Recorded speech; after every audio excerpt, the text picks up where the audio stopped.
Welcome back. Many thanks for staying with us. Well, final preparations are underway for a reception to commemorate Ghana's 60th anniversary. Well, that event will be happening, like I said, at the High Commissioner's residence, British High Commissioner's residence, I must say. And there are a lot of eminent Ghanaians who are billed for that program today. Maxwell Agbagba and myself have been following Princess Anne, daughter of Queen Elizabeth II, as part of our collaboration with the British High Commission to cover her visit. Let's go over to the British High Commissioner's residence and speak with Maxwell Agbagba for an update on what's happening. Hello, Maxwell. Maxwell? Okay, we will try and raise Maxwell back on the line. But for now, well, debates have ensued about the place of the monarchy in recent and political governance. Fact is that the British monarchy remains one of its most enduring systems. Daughter of the Queen, as I mentioned, who is also the 12th in line to the British throne, Princess Anne, is in Ghana. A highlight of her visit so far has been her engagement with President Akufo-Addo, as well as checks on initiatives supported by the British government. Her interactions have centered on how beneficial those interventions have been for Ghanaians. One of these interventions is a satellite-based educational program dubbed Making Ghanaians Girls Great, MQ'd. It is an interactive distance learning program project which uses computers, satellites and projectors to broadcast live lessons to schools in 72 deprived communities. Here's Maxwell's report on this intervention.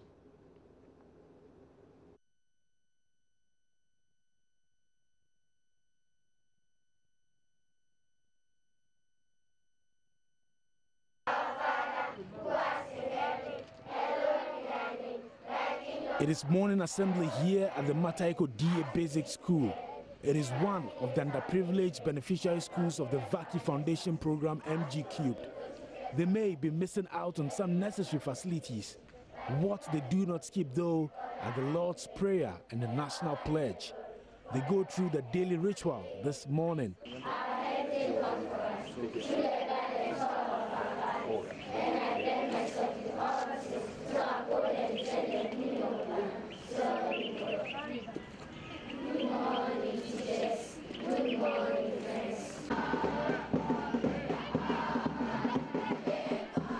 Soon, they'll leave for their classroom singing Arise Ghana Youth. The nostalgia created by this atmosphere moved me to try my hands on the drums in the school.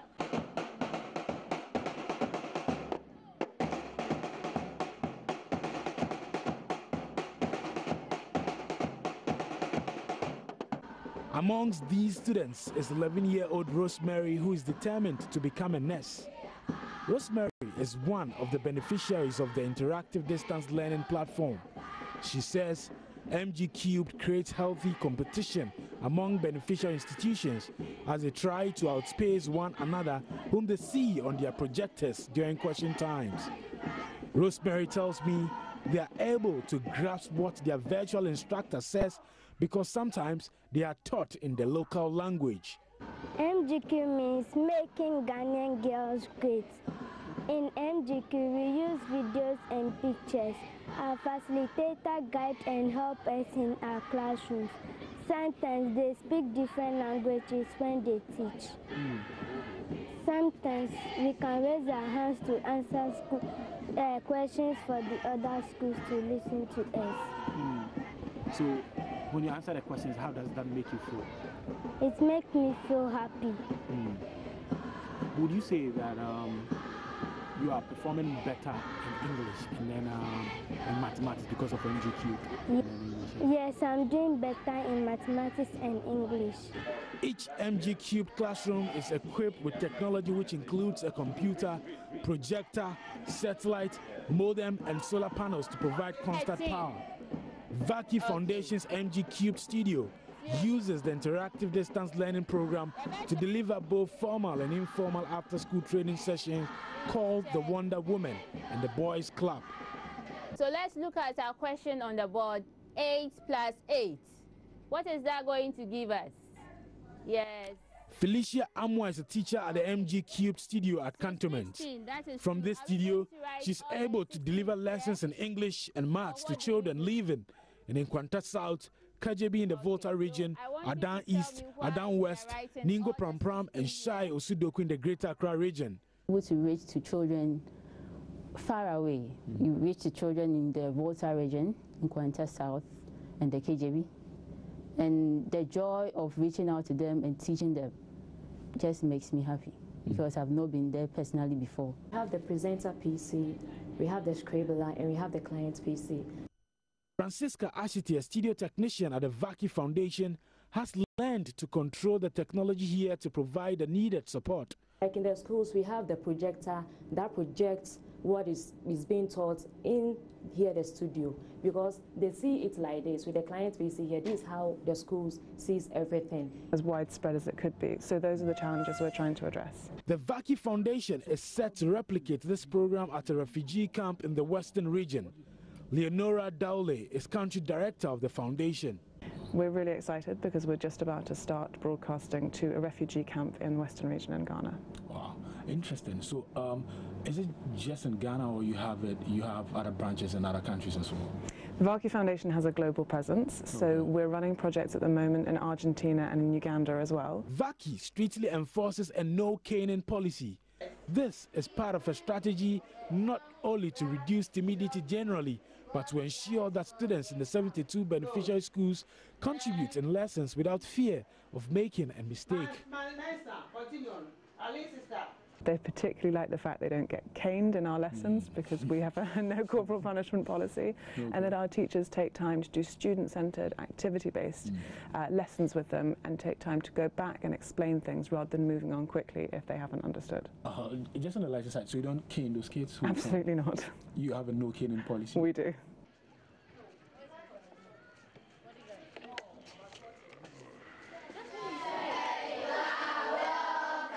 Thank you. How are you? We are blessed and highly favored. Very good. Sit down. Back at the Mataeko DA Primary School, the headmaster James Kojo Adama took me to one of the classrooms. Mr. Adama tells me the academic performance of the students has improved tremendously.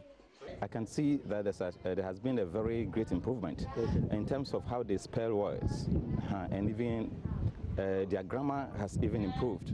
Yeah, because you see how the studio teacher teaches them, the person takes the time and explains things to them, so they get deeper understanding, and I can see that it is reflecting in the exam.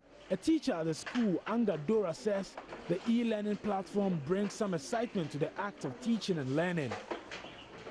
Have the use of a microphone, so you have the opportunity of answering questions for other schools to also listen to you. So you realize that everybody wants to say something through the microphones for the other friends to listen to them. Yeah. So it encourages performance. Everybody wants to say something through the microphone. All the best in your exams, eh? Okay. And I do so well, okay? I'll see you. Bye-bye. Okay, so Rosemary has to rush back to class quickly. She has exams coming up in some few minutes. Another part of the MGQ program would help girls like her rise like a phoenix from the ashes. The Wonder Woman session provides mentorship to some of these girls. Here is District Coordinator of the Vaki Foundation, Mahmoud Nantoma, with further explanation about the after-school sessions. The Wonder Woman program, as I indicated, is an after-school program that supports these girls to learn other extracurricular activities, such as issues relative to sexuality, family planning, child rights, child abuse, among other things. The tendency of a broadened horizon alongside quality and accessible education cannot be overemphasized. This is what this system seeks to provide. An example worth emulating worldwide to improve upon the age-old problem of access to education. Maxwell Agbagba for Joy News. We'll be crossing over to Maxwell Agbagba very soon, but Princess Anne, as part of her two-day visit, has been interacting also with some of the SMEs that her organization supports. Today, she visited the Mansuki Ghana Limited, that is a natural cosmetics manufacturing trading services services and training company that designs, develops, and commercializes all natural bath soaps, body creams, hair pomades, and multi-purpose beauty care oils.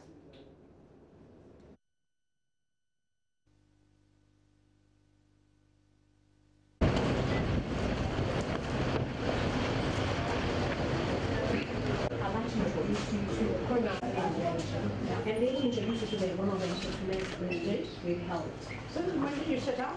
How long have you been doing? We started in 2013 December. We actually started a full implementation in January 2014. And Sushi is one of our proud employees. You were first? Yes. So they were basically the guinea pigs. We used them for the pilots. She came out successfully. Congratulations. Thank you. How did you find each other? Okay, I read about Engine Program online, and then at that time I was struggling with my business, so I contacted them. And you already started? Yes, I'd already started. The company, Mansoki Ghana Limited, we produce MGM Naturals range of natural cosmetics, and so the company started late 2010. So after about 2-3 years, I read about them, and so I approached them about what they do. They educated me on everything. So it was the time when I needed to get on board and then become a part of them. So I went through the training program, about 1 month training program. It was like a mini MBA for us, business studies, and so we're taught both in the lecture hall and a bit on the field. So after that, I happened to be one of the winners, and then I benefited some amount of money from them. So they have sponsored my products, the advertisement on television, and also printed a number of packaging materials and also marketing materials for me. I have a few samples on the table over here. And Engine Program also co-sponsored my trip to South Africa, where we had an international exhibition and conference. It was an international program. Occasionally, they invite me to conferences where we go to learn more about business, and then we keep growing and growing. Yes. And you started here? Yeah. Yes, so the company started late 2010. I was about 22, 23 years then. And so I started with about, let's say about £100 some few years back. But today we can proudly say that the company is doing great. We export, our products go to all the continents. Recently we exported to Australia. It was quite a huge order. The customers came down here and purchased some of our products. So we have about 20 different products, and then I did not study cosmetology per se. I taught myself these products, one product after the other, a lot of try and error, a lot of prototypes, and when the product becomes okay, I get it tested at Ghana Standards Authority, and then I'll proceed to Foods and Drugs Authority to have them registered. So in Ghana, we are doing quite well. So you took natural products. A picture slide. So this is the company, the green building, the manufacturing center. My company built it. We built it ourselves. That's the entrance of the production center, where there's some of the raw materials in the drum. We produce the batters. So that's part of some of the raw materials, the packaging materials over there. That's raw shea butter going into the mixing pots. We produce in the pots like that, and then we hand fish. After production, it cools. That's an empty jar, and then it cools. We use a kind of a cup to fetch the product into the individual jars. So that's our cooling drum, the blue one over there, and then we have the products neatly arranged for cooling. It takes overnight to cool, and then Princess Anne there with MGL. Let's go over to the British High Commissioner's residence. Maxwell Agbagba is standing by. Hello, Maxwell. Yeah, hello, Gifty. Maxwell, bring us up to speed. Yes, Gifty, so we are the British High Commissioners. Yes, go ahead. Okay, so Gifty, we arrived about 30 minutes ago from the MGL, where Princess Anne actually had interactions with a Ghanaian owner of a small business. I mean, he makes shea butter and some of the locally made products, especially for skincare and other things. We just returned from there 30 minutes ago. Now the reception here has started. It started some few minutes ago. We're still expecting some eminent Ghanaians to arrive here at the residence of the British High Commissioner, John Benjamin. We have some of them coming in already. But we're having short interactions with them as and when they come here for the reception. Right now on this table, I have you here with me, Alem Mumuni. He's a Paralympic cyclist, one of Ghana's best Paralympic cyclists. In fact, in the year 2013, he was, maybe you want to help me? Yeah, I won bronze medal in Canada and ranked second in the world rankings. I'm also the 3-time African champion and the 2-time Paralympian and the founder of Alem Foundation. Great. And then I have Miss Patricia Upon here also with me. She's been doing some work in the field of technical and vocational education. We'll be talking more about different issues. There are different people coming from various groups, here. So we'll try as much as possible to engage all of them in a conversation to find out from them exactly what they've been up to and what they are doing to move this country to a different pedestal. First of all, let me start with you, Alem Mumuni. You are one of the few people who brave the odds. Even though you're physically challenged, you didn't allow that to put you down. You, went out of your way, to do marvelous things. Can you tell me, at the age of 2, when you had poliomyelitis and then you grew up with it, what's running through your mind then?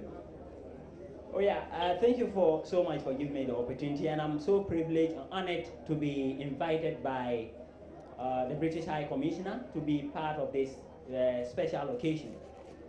Yes, having had poliomyelitis at the age of 2, crawled for the next 8 years before I could walk with the assistance of a wooden stick. And also from East region, one of the most remote areas in the country. Life wasn't easy, but then I did not give myself to life. I persevered, determined, and today I am so thankful that people around me from the day 1 to today, I am a 2-time Paralympian and then raising the flag of the country and the continent at large. And the word I have for Ghana is persons with disabilities have been left out far too long. Starting from the family level, our education is being sacrificed for the so-called able children, which I think it is not worthwhile because we are already being disadvantaged, yet we compete on uneven grounds, which is very bad. They have to think about others because if a society, part of society is being left out, that country or that nation should forget about development. So if Ghana wants to develop, then all society or all parts of the citizens must be taken care of. We just want the nominal chances to rise to the pinnacle of life as international ethical leader. We don't want to be spoon-feeded. We want them to empower us. There are many ways that they can do that so that the country and then persons with disability in the country can also benefit from. Looking at the United Nations Commission, Ghana has signed that they are going to make sure persons with disability in Ghana are being looked at. But then, that is not what I'm seeing. I am seeing a different thing, and I think it is high time that our people, the government, and the whole nation have a second thought about persons with disabilities. Once again, let me mention that we are expecting some eminent Ghanaians to come here to the residence of John Benjamin. Very soon, Princess. Maxwell, if you can hear me, we're going to have to. Will be coming out from this room. Yeah. Yes, if you can hear me, we're going to have to wrap up briefly with you. We'll have to come back to you. But right now, Gary Alsmith is standing by with sports. Once we're done with sports, we're going to come back to you and get that live update. Maxwell. Maxwell Agbagba there talking to some of the people who are billed to meet with Princess Anne later today, but I've eaten into the time of sports. Gary Osmith is standing by. Let's do sports, and when we return, we'll go over to the British High Commissioner's residence again.